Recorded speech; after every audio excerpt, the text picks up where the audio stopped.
تمام تعریفیں اللہ تعالیٰ کے لیے ہیں. ہم اس کی تعریف بیان کرتے ہیں، اسی سے مدد مانگتے ہیں، اسی سے مغفرت طلب کرتے ہیں. ہم اپنے نفس کی شر انگیزیوں اور برے اعمال سے اللہ تعالیٰ کی پناہ چاہتے ہیں. جسے اللہ تعالیٰ ہدایت دے اسے کوئی گمراہ نہیں کر سکتا، اور جسے وہ گمراہ کر دے اسے کوئی ہدایت نہیں دے سکتا. اور میں گواہی دیتا ہوں کہ اللہ کے علاوہ کوئی معبود برحق نہیں، وہ تنہا ہے، اس کا کوئی شریک نہیں. اور میں گواہی دیتا ہوں کہ محمد صلی اللہ علیہ وسلم اس کے بندے اور رسول ہیں. اے اللہ درود و سلام نازل فرما ہمارے نبی محمد صلی اللہ علیہ وسلم پر، آپ صلی اللہ علیہ وسلم کی آل پر اور آپ کے صحابہ کرام پر. حمد و صلات کے بعد مسلمانوں، اللہ تعالیٰ سے ڈرو. جو شخص تقوی الہی اختیار کرتا ہے وہ کامیاب و کامران ہو جاتا ہے اور نجات اس کا مقدر بن جاتی ہے. جو اس کی اطاعت کرتا ہے وہ مولا کائنات کی رضامندی اور اس جنت کے حصول میں کامیاب ہو جاتا ہے جس کی چوڑائی آسمانوں اور زمین کے برابر ہے. اللہ تعالیٰ کی توفیق و قدرت سے عشرہ ذی الحجہ ہمارے اوپر سایہ فگن ہے. اللہ تعالیٰ ہمارے دلوں کو بابرکت بنائے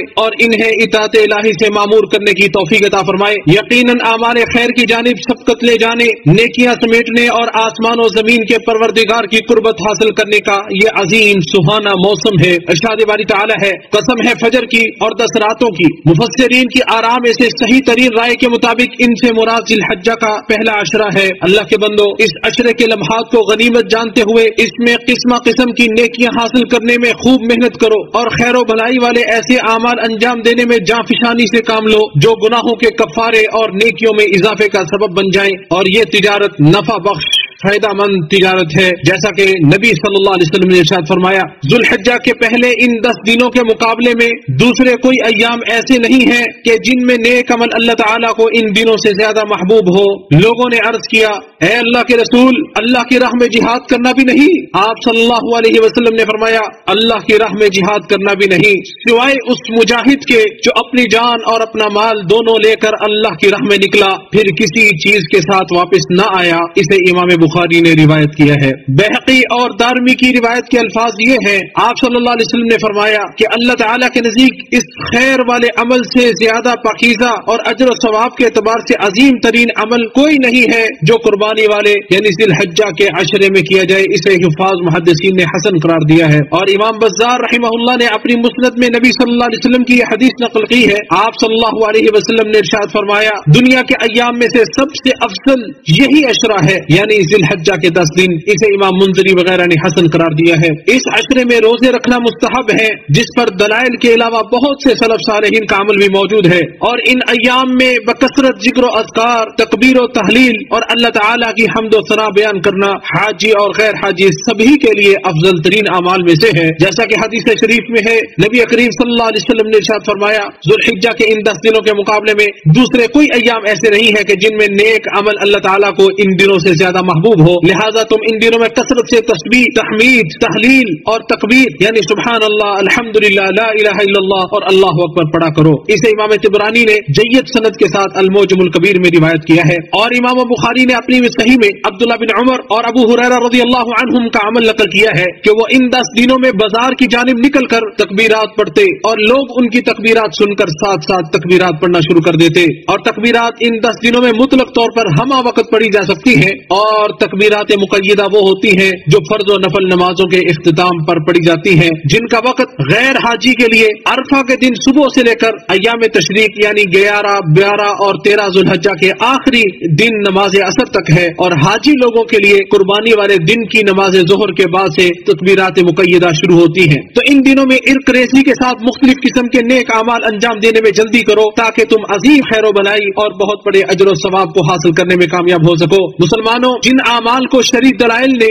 زیادہ تاکید کے ساتھ بیان کیا ہے ان میں سے قربانی بھی ہے. صاحب استطاعت مسلمان کو چاہیے کہ وہ اپنی طرف سے اور اپنے فوج شدگان اور زندہ گھر والوں کی طرف سے قربانی کرے. تو جب کوئی شخص حکم الہی کی تعمیل کرتے ہوئے قربانی کا ارادہ کر لے تو اس کے لیے حکم یہ ہے کہ اس عشرے کے شروع ہونے سے لے کر قربانی کرنے تک وہ اپنے ناخن، بال اور جسم کے چمڑے کو نہ کاٹے، جیسا کہ صحیح احادیث میں نبی صلی اللہ علیہ وسلم سے اس کی ممانعت وارد ہوئی ہے. اللہ کے بندو، نیکی کے کاموں کی کوئی حد نہیں ہے. کوئی بھی شرعی عبادت جس کی مشروعیت پر دلائل موجود ہے تو وہ انہی اعمال میں سے ہے جنہیں غنیمت جانتے ہوئے کر گزرنے میں دریغ نہیں کرنا چاہیے. جیسے قرآن کریم کی تلاوت، اللہ کے بندوں کے ساتھ بکثرت احسان و بھلائی، صدقات و خیرات اور بندوں کو نفع پہنچانا وغیرہ ہیں، لہذا خیرات کے کاموں کو غنیمت سمجھو اور نیک اعمال انجام دینے میں سبقت کرو، جیسا کہ ارشاد باری تعالیٰ ہے اپنے رب کی بخشش اور اس جنت کی طرف ایک دوسرے سے آگے بڑھو جس کی چوڑائی آسمانوں زمین کی چوڑائی کی طرح ہے۔ اے اللہ ہمیں خیر و بھلائی کے کام کرنے اور اطاعت والے اعمال سمیٹنے کی توفیق عطا فرما۔ یہ بات کہتے ہوئے میں اللہ تعالیٰ سے اپنے لیے اور آپ سب کے لیے مغفرت طلب کرتا ہوں، آپ بھی اس سے مغفرت طلب کرو، بے شک وہ بہت معاف کرنے والا اور رحم کرنے والا ہے۔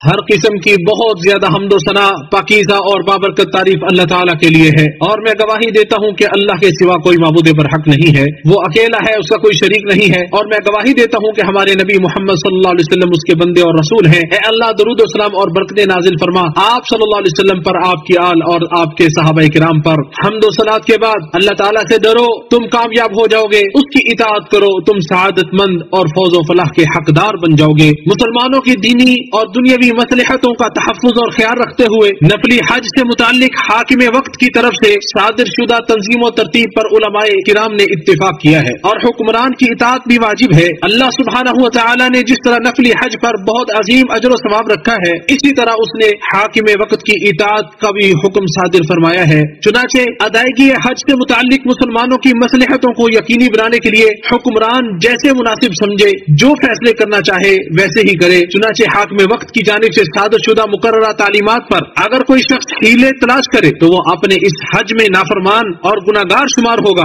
اور ایک مسلمان اپنی مستحب عبادت انجام دینے میں کسی گناہ کا ارتکاب نہیں کر سکتا، یا اسے گناہ کا ارتکاب نہیں کرنا چاہیے، اور ایسے شخص سے متعلق خدشہ ہے کہ وہ اس فرمان الہی کی زد میں آئے گا۔ ارشاد باری تعالیٰ ہے، اور جو کوئی رسول کی مخالفت کرے اس کے بعد کہ اس کے لیے ہدایت خوب واضح ہو چکی ہے اور مومنوں کے راستے کے سوا کسی اور کی پیروی کرے، ہم اسے اسی طرف پھیر دیں گے جس طرف وہ پھرے گا، اور ہم اسے جہنم میں جھونکیں گے اور وہ بری لوٹنے کی جگہ ہے۔ اس امت کے بعد سلف صالحین سے منقول ہے کہ وہ صدقات و خیرات کو نفلی حج پر ترجیح دیا کرتے تھے، لہذا اللہ کے بندو اللہ سے ڈرو اور یہ جان لو کہ حاکم وقت کی اطاعت میں اللہ تعالیٰ کی حدوں کی پاسداری کی نیت سے اور مسلمانوں پر کشادگی اور وسعت پیدا کرنے کی نیت سے حج کے ارادے کو ترک کر دینے پر انسان بہت بڑے اجر و ثواب اور عظیم فضل و کرم کا حقدار بن سکتا ہے، جیسا کہ فرمان نبوی ہے کہ مدینہ میں کچھ ایسے لوگ ہیں کہ جہاں بھی تم چلے اور جس وادی کو بھی تم نے طے کیا وہ اجر و ثواب میں تمہارے ساتھ تھے، انہیں عذر نے تمہارے ساتھ آنے سے روک رکھا تھا، لہذا خیر و بھلائی کے کاموں میں آگے بڑھو، نیک اعمال انجام دینے میں جلدی کرو اور جنتوں کے حصول میں ایک دوسرے سے سبقت کرو۔ پھر اللہ تعالیٰ نے ہمیں نبی کریم صلی اللہ علیہ وسلم پر درود و سلام بھیجنے کا حکم ارشاد فرمایا ہے، تو اے اللہ درود و سلام اور برکتیں نازل فرما نبی صلی اللہ علیہ وسلم پر، آپ صلی اللہ علیہ وسلم کی آل پر اور آپ صلی اللہ علیہ وسلم کے صحابہ کرام پر۔ اے اللہ خلفائے راشدین، اہل بیت اور تمام صحابہ کرام سے راضی ہو جا اور احسان کے ساتھ ان کی پیروی کرنے والوں سے بھی راضی ہو جا۔ اے نہایت مہربان ذات، اے اللہ زندہ و فوت شدہ تمام مسلمانوں کی مغفرت فرما۔ اے اللہ ہمیں ایسے اعمال انجام دینے کی توفیق عطا فرما جو تجھے راضی کر دیں، اور ہمیں اپنی ناراضگی سے اور منع کردہ کاموں سے دور رکھ۔ اے اللہ ہر جگہ مسلمانوں کی حفاظت فرما، اے جہانوں کے پالنہار۔ اے اللہ حجاج کرام کی حفاظت فرما اور انہیں ہر خیر کے کام کی توفیق عطا فرما، اور انہیں صحیح سالم کامیاب و کامران اپنے اہل و عیال کی طرف واپس لوٹا۔ اے اللہ تو خادم حرمین شریفین اور ان کے ولی عہد کو توفیق سے نواز، ان کی حفاظت فرما، ہر خیر کے لیے ان کی سمت درست فرما۔ اے اللہ تو تمام مسلمان حکمرانوں کو ایسے کاموں کی توفیق عطا فرما جن میں ان کی رعایا کی مصلحت ہو۔ اے اللہ حجاج کرام اور عمرہ کرنے والوں کی خدمت میں مصروف لوگوں کی حفاظت فرما، ان کے عمل میں انہیں توفیق عطا فرما، ان کے لیے ان کے اعمال اور امور کو آسان بنا دے۔ اے اللہ پریشان ہار مسلمانوں کی پریشانیاں دور فرما، ان کی مصیبتوں کو دور فرما اور اپنی خصوصی حفاظت میں ان کی حفاظت فرما۔ اے عظیم و جلیل ذات، اور اسی پر بات مکمل کرتے ہیں، اور تمام تعریفیں تمام جہانوں کے پالنہار اللہ کے لیے ہیں۔